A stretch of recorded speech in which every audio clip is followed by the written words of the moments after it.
राधे राधे प्यारे साथियों, प्रद्योत गुरुकुल में आपका हार्दिक स्वागत है। मैं प्रद्योत और आप प्रद्योत गुरुकुल यूट्यूब चैनल देख रहे हैं। आज हम आपके लिए एक और बेहतरीन क्लास लेकर आए हैं जो आपकी आने वाली परीक्षाओं के लिए बेहद खास होगी।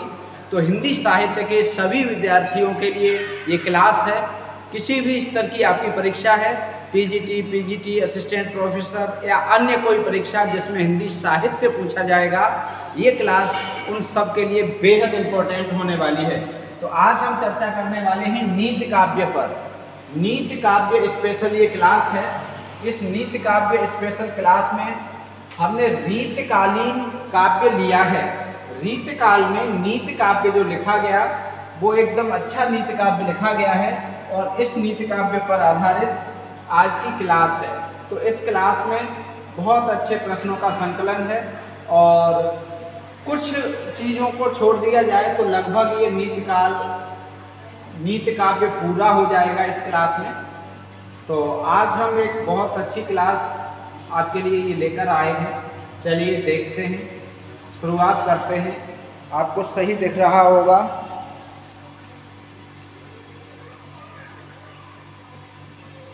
सही दिख रहा है।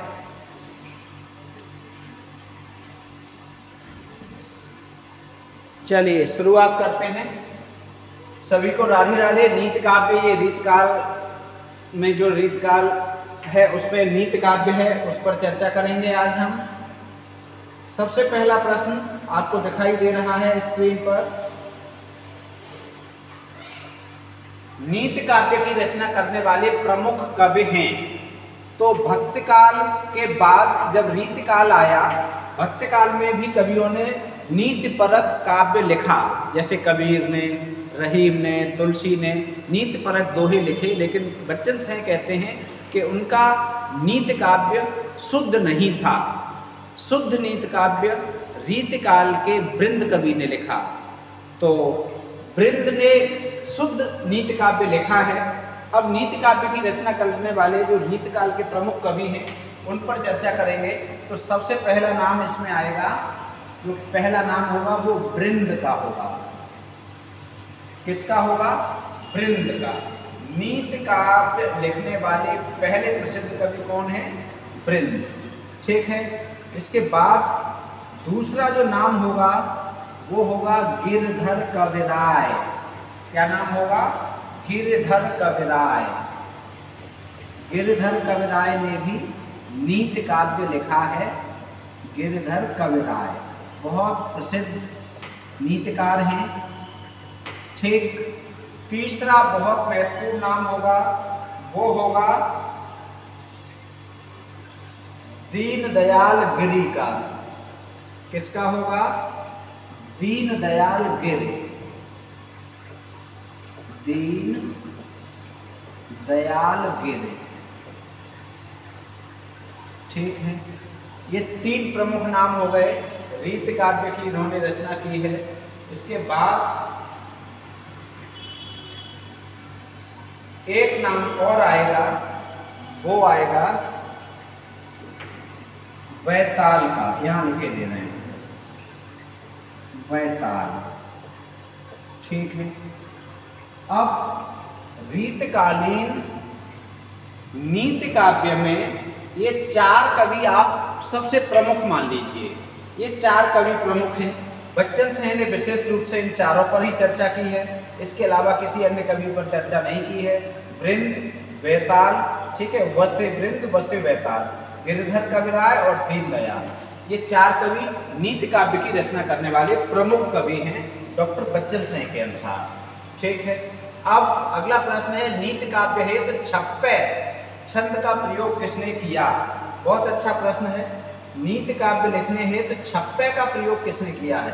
ये छंद है छप्पे। इस छंद में किसने लिखा? तो इसका सीधा सा उत्तर यदि हम बात करें तो सीधे सीधे हम बता देंगे, छप्पे किसने लिखे हैं? वैताल कवि ने। किसने लिखे हैं छप्पे? वैताल कवि ने। अब हम यहाँ छंद के अनुसार कवियों की चर्चा करेंगे। दोहा। दोहा कवि कौन सा कवि है जिसने नीति काव्य दोहे में लिखा? ये भी प्रश्न पूछा जा सकता है। तो दोहे में किसने लिखा है? सबसे पहले नाम आएगा दोहे में, सबसे अच्छा नीति काव्य लिखने वाले हैं वो है वृंद। इन्होंने दोहा छंद में नीति काव्य लिखा है। ठीक है, वृंद कवि ने दोहा छंद में नीति काव्य लिखा है। अब दोहा के बाद कुंडलिया, कुंडलिया छंद का भी प्रयोग किया गया नीति काव्य के लिए। तो कुंडलिया के लिए प्रमुखतः किसने किसने प्रयोग किया है, कमेंट करके बताइए, साथ के साथ कमेंट करते रहिए। कुंडलिया किसने लिखी है बताइए। तो कुंडलिया इन दोनों ने लिखी है, गिरधर कविराय ने, गिरधर कविराय, ठीक है, गिरधर कविराय, गिरधर कविराय ने कुंडलिया लिखी है। और दीनदयाल गिर ने, और किसने लिखी है? दीनदयाल गिर। इन्होंने कुंडलिया छंद का प्रयोग किया है नीति काव्य लिखने के लिए। ठीक है, बहुत पूछा जाता है कुंडलिया किसने लिखी है, वेरी इंपॉर्टेंट है ये। ठीक है, बहुत पूछा जाता है। ठीक, ऐसे ऐसे कर लो और ऐसे ऐसे कर लो, ये बहुत महत्वपूर्ण है। कुंडलियाँ किसकी प्रसिद्ध हैं? ठीक है, और तीसरा आएगा छप्पय। तो छप्पय किसने लिखे हैं? बैताल ने। ठीक है, चार प्रमुख कवि हैं। बैताल ने छप्पय लिखे हैं, वृंद ने दोहा लिखे हैं, और गिरधर कविराय और दीनदयाल ने कुंडलिया लिखे हैं।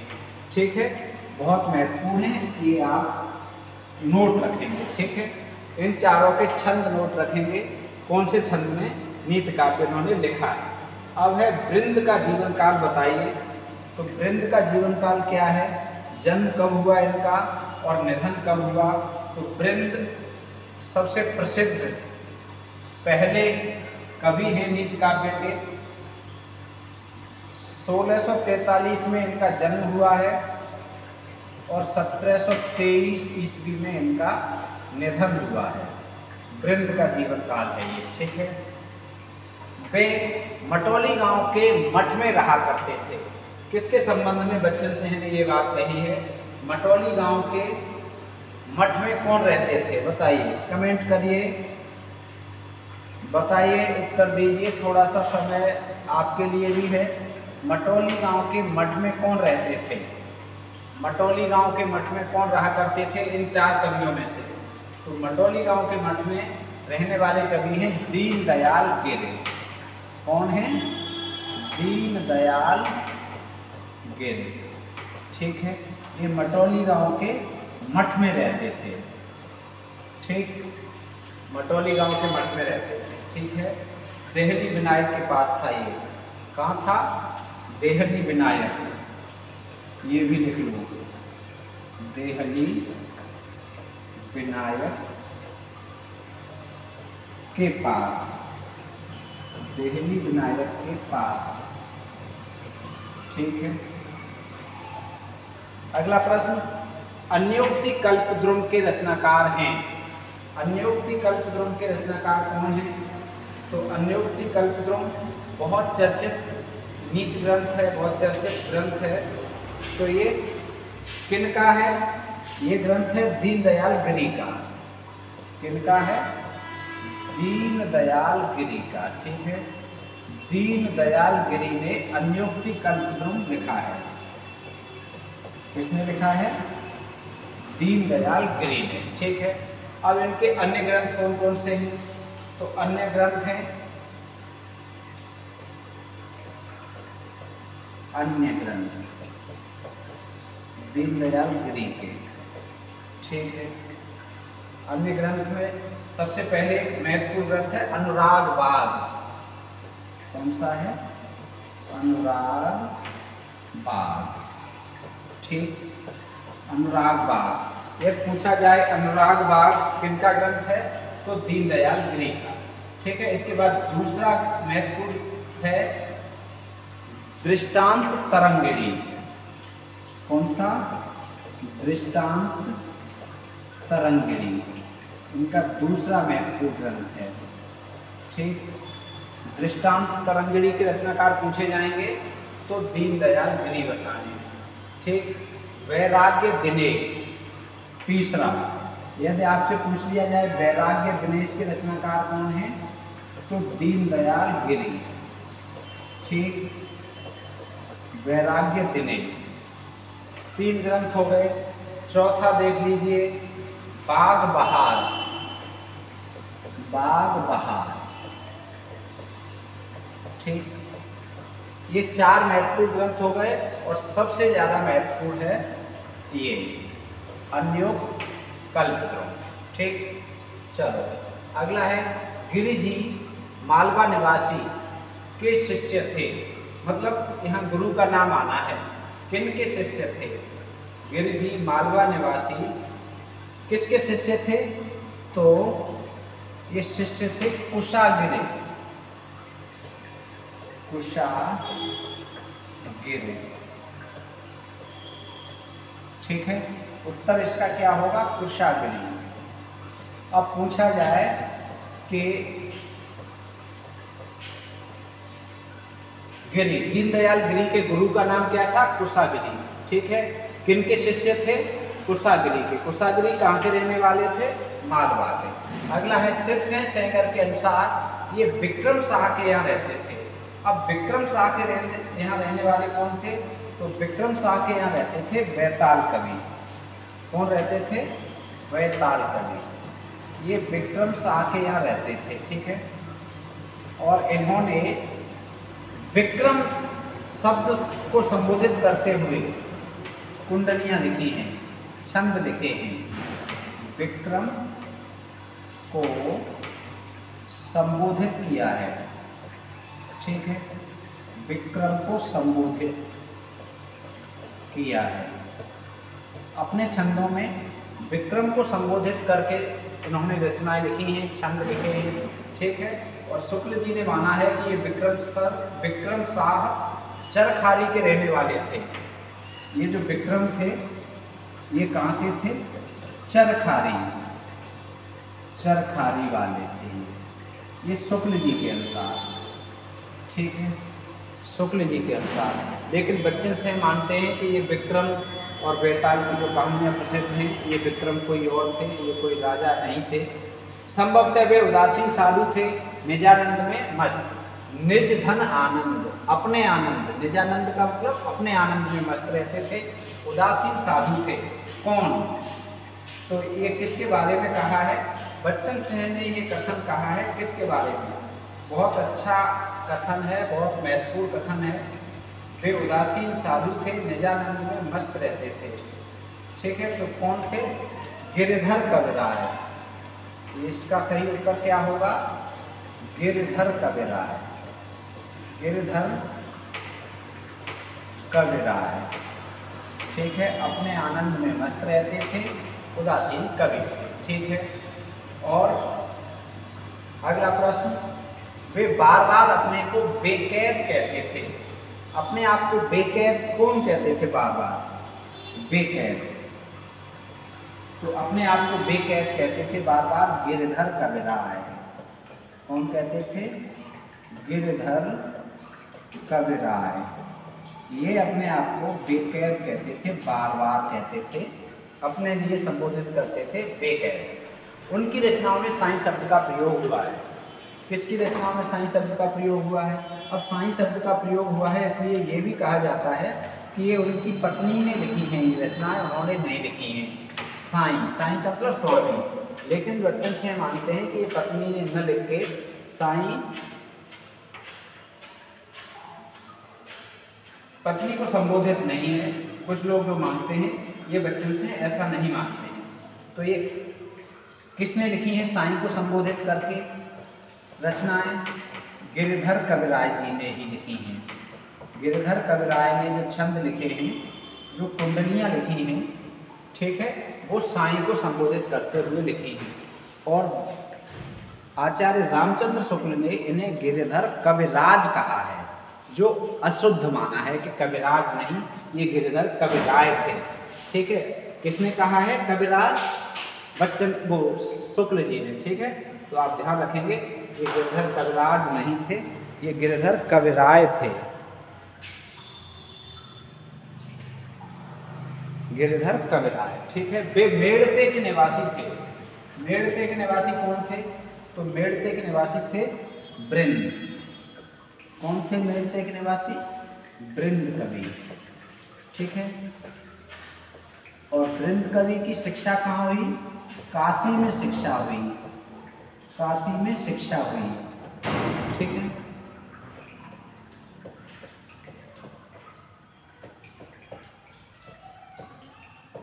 काशी में शिक्षा हुई। बृंद कवि की शिक्षा कहाँ हुई? काशी में। रहने वाले कहाँ के थे? मेड़ते के, ठीक। जीवन काल 1643 से 1723, 80 साल, ठीक। चलो अगला है, उनकी जिंदगी का अधिकांश समय किशनगढ़ के दरबार में बीता। किशनगढ़ के दरबार में किसकी जिंदगी का अधिकांश समय बीता? तो ये बृंद का, ठीक है। बृंद किशनगढ़ के दरबार में रहे। इनकी जीवन का अधिकांश समय किशनगढ़ के दरबार में व्यतीत हुआ, गुजरा। अब इसके अलावा कहाँ कहाँ रहे? तो ये जोधपुर नरेश, जोधपुर नरेश, जोधपुर राजस्थान, ठीक है। जोधपुर नरेश के यहाँ रहे, इनका नाम क्या था? जसवंत सिंह, ठीक है। जसवंत, जोधपुर नरेश जसवंत सिंह के दरबार में रहे, के दरबार में भी रहे, में भी रहे, ठीक है। और औरंगजेब के पुत्र के दरबार में भी रहे। और कहाँ रहेंगे? ठीक है। और औरंगजेब के बेटे के दरबार में भी रहे। औरंगजेब के बेटे के दरबार में भी रहे, बेटे के दरबार में रहे, ठीक है। अब आप बता देंगे, पूछा जाए किसके दरबार में रहे? 3 दरबारों में रहे।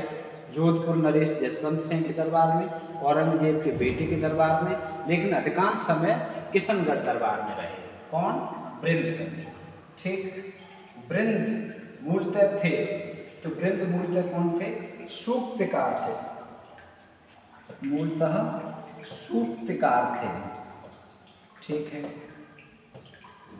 बृंद कवि मूलतः कौन थे? सूक्तिकार। बृंद के नीति काव्य ग्रंथ कौन कौन से हैं? बृंद के नीति काव्य ग्रंथ कौन कौन से हैं? बताइए। बृंद के जो नीति काव्य ग्रंथ हैं वो कौन कौन से हैं, ये आपको बताना है। बताओ। तो बृंद ने 5 तरह के ग्रंथ लिखे। कितनी तरह के? 5 तरह के। भक्ति परक ग्रंथ लिखे, पहली बात। दूसरी बात, तत्व ज्ञान पर आधारित ग्रंथ लिखे, ठीक है। बृंद ने भक्ति परक भी लिखे, तत्व ज्ञान पर आधारित ग्रंथ भी लिखे। तीसरी बात, नीति पर आधारित ग्रंथ भी लिखे, नीति पर आधारित ग्रंथ भी लिखे हैं बृंद ने। चौथी बात, श्रृंगार पर आधारित ग्रंथ भी लिखे हैं बृंद ने, ठीक है। और वीर रस या वीरता से युक्त ग्रंथ भी लिखे हैं बृंद ने। 5 प्रकार के ग्रंथ लिखे हैं, ठीक है। कितने प्रकार के ग्रंथ लिखे हैं? 5 प्रकार के। किसने? बृंद ने। 5 प्रकार का साहित्य है बृंद कवि का, ठीक है। अब देखो, तो भक्ति पर आधारित ग्रंथ कौन कौन से हैं? भक्ति काव्य कौन कौन से हैं? समवेत शिखर छंद, समवेत शिखर छंद, ठीक है। या 12 मासा, 12 मासा, ये भक्ति परक है, देवी स्तुति है इसमें, ठीक है। भक्ति परक है और देवी स्तुति है। अब तत्व ज्ञान से युक्त ग्रंथ कौन कौन से हैं उनके, जिनमें तत्व ज्ञान है?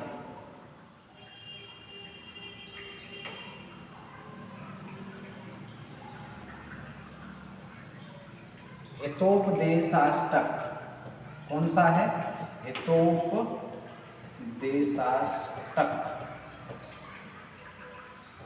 ये तत्व ज्ञान से युक्त है, तत्व ज्ञान पर आधारित है। ठीक है। अगला है नीतिपरक। तो नीतिपरक कौन है? दृष्टांत सत्सई, दृष्टांत सत्सई, सत्सई और भाषा हितोपदेश, ये नीति पर है। भाषा हितोपदेश, ठीक है। नीति परक ही वृंद सत्सई है इनकी, भाषा हितोपदेश। अब श्रृंगार पर आधारित कौन कौन से ग्रंथ हैं? श्रृंगार, ठीक है। तो श्रृंगार पर आधारित भी देख लो इनके महत्वपूर्ण ग्रंथ कौन कौन से।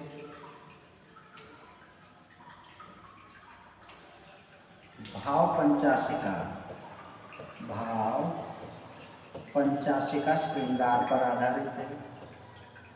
नैनवतीसी,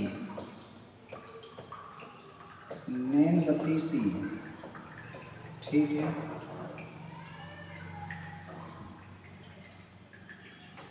श्रृंगार पर आधारित है नैनवतीसी, ठीक है। तो नैनवतीसी कैसा है? श्रृंगार परक, ठीक। इसके बाद है नैनवतीसी के बाद और देख लो श्रृंगार परक में अक्षरादि दोहे। कौन सा? अक्षरादि दोहे। कैसे हैं? श्रृंगार परक। अक्षरादि दोहे कैसे ग्रंथ हैं इनके? श्रृंगार परक, ठीक है। श्रृंगार शिक्षा, पवन पचीसी, यमक सत्सई। अब बनेगी नहीं आगे। यमक सत्सई एक और यहाँ लिखे दे रहे हैं। श्रृंगार परक, ठीक है। ये श्रृंगार परक हैं। यमक सत्सई श्रृंगार से युक्त है। श्रृंगार शिक्षा भी है एक और पवन पचीसी भी है, ठीक है। अब है इनका वीर काव्य कौन कौन सा है? तो वीर काव्य है वचनिका, वचनिका, ठीक है। वचनिका इनका वीर काव्य है, ठीक है। इसे रूप से की वार्ता भी कहा जाता है। सत्य स्वरूप रूपक, ठीक है। दूसरा सत्य स्वरूप रूपक।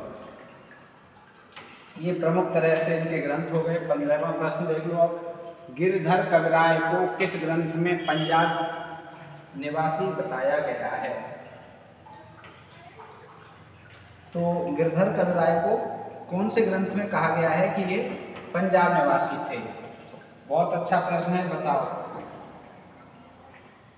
तो पंजाब प्रांतीय, पंजाब प्रांतीय हिंदी साहित्य का इतिहास, हिंदी साहित्य का इतिहास, हिंदी साहित्य का इतिहास, इस ग्रंथ में इन्हें पंजाब का बताया गया है। गिरधर कविराय को किनका, कहाँ का बताया गया है? पंजाब का, ठीक है। गिरधर कविराय, ठीक है। और इन्होंने एक कुंडलिया में शेख फरीद को सम्मान पूर्वक याद किया है। यही लिखे दे रहे हैं। शेख फरीद महत्वपूर्ण है। शेख फरीद को सम्मान पूर्वक याद किया है, सम्मान पूर्वक याद किया है। एक कुंडलिया में सम्मान पूर्वक याद किया है, ठीक है। सम्मान पूर्वक शेख फरीद को याद किया है।